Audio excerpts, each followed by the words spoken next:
The most dangerous power in Washington is not always held by the person we can vote out. Presidents leave, senators leave, members of Congress come and go, but the Supreme Court justices can remain for decades. I'm Bill Britt, and this matters. They're chosen through politics, confirmed through politics, given lifetime power, and once they're there, there's very little direct oversight.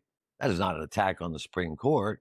That's its design. And because that is the design, we should respect the court, but we should never worship it.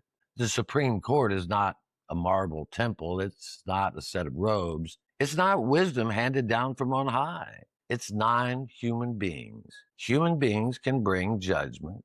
They can bring learning. They can bring courage. But they also can bring ideology, ambition, pride, fear, and blind spots, just like every other human being. America has learned this lesson the hard way. In Dred Scott, the Supreme Court said a black man could not be a citizen. In Plessy, the Supreme Court gave constitutional cover to segregation. It helped Jim Crow rule the South for generations. Those decisions did not come from outside the American system. They came from inside the highest court in the land, from justices in robes, with lifetime appointments, and with confidence that their judgment settled the question. But history did not honor those decisions. History condemned them. That is why the process matters. For much of modern history, the Supreme Court nominee needed more than raw partisan power to reach the bench. Final confirmation has always been by majority vote, but before 2017, a nominee